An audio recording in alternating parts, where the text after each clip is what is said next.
Olá, pessoal! Estamos aqui hoje mais uma vez para refletirmos juntos a nossa liturgia do dia, tá certo? E nessa quarta-feira, essa liturgia se torna para cada um de nós oportunidade de suplicar ao Senhor as graças e bênçãos de que tanto necessitamos para o nosso caminho de vida e de fé.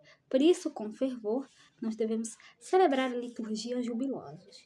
Então, a primeira leitura está em Gênesis, capítulo 41, versículo 55 a 57, depois o capítulo 42, versículos 5 a 7, depois o versículo 17 a 24. Gênesis, capítulo 41, versículo 55 a 57, depois o capítulo 42, versículo 5 a 7 e depois o versículo 17 a 24. Naqueles dias, todo o Egito começou a sentir fome e o povo clamou ao faraó pedindo alimento. E ele respondeu-lhe: Dirigi-vos a José e fazei o que ele vos disser. Quando a fome se estendeu a todo o país, José abriu celeiros e vendeu trigo aos egípcios, porque a fome também os oprimia. De todas as nações vinham ao Egito comprar alimento, pois a fome era dura em toda a terra. Os filhos de Israel entraram na terra do Egito com outros que também iam comprar trigo, pois havia fome em Canaã. José era governador na terra do Egito e, conforme a sua vontade, se vendia trigo à população. Chegando os irmãos de José, prostraram-se diante dele com o rosto em terra. Ao ver seus irmãos, José os reconheceu e mandou metê-los na prisão durante 3 dias. E no terceiro dia disse-lhes: Fazei o que já vos disse e vivereis, pois eu temo a Deus. Se sois sinceros, fique um dos irmãos preso aqui no cárcere, e vós outros ide levar para vossas casas o trigo que comprastes.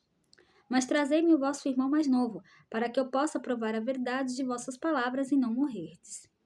Eles fizeram como José lhes tinha dito. E diziam uns aos outros: Sofremos justamente estas coisas porque pecamos contra o nosso irmão. Vimos a sua angústia quando nos pedia compaixão e não o atendemos. É por isso que nos veio esta tribulação.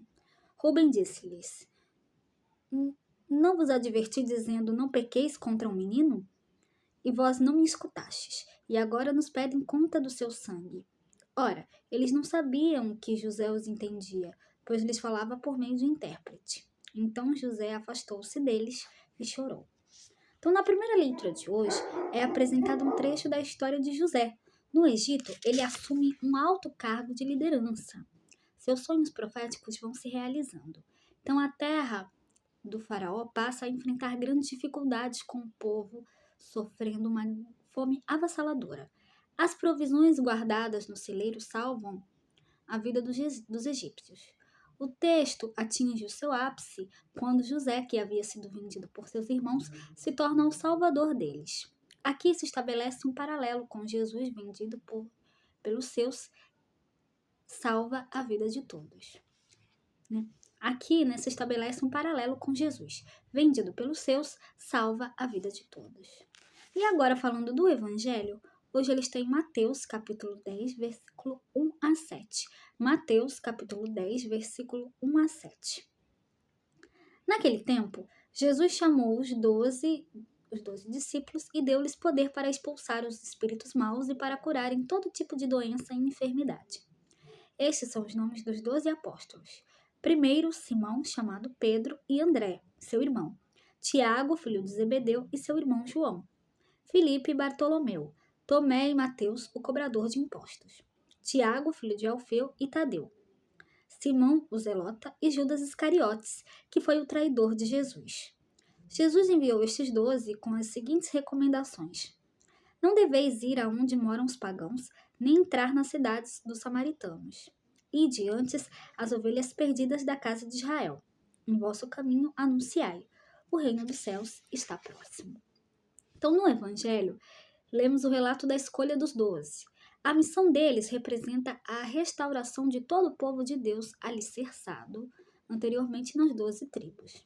Além disso, eles recebem algumas instruções missionárias. Entre elas, destaca-se o anúncio da proximidade do reino dos céus. Então, Jesus traz consigo o advento do reino. Por isso, é necessário ficarmos atentos, vigilantes e em um processo diário de conversão. Então, era isso que eu tinha para falar para vocês hoje. Muito obrigada a todos por curtirem, por comentarem. Aqueles que só assistem mesmo, também agradeço. Espero que vocês tenham gostado dessa reflexão de hoje. Espero encontrá-los todos aqui amanhã, quinta-feira, se Deus quiser, para continuarmos refletindo cada vez mais as leituras da Sagrada Escritura. Então, muito obrigada a todos e até a próxima, se Deus quiser.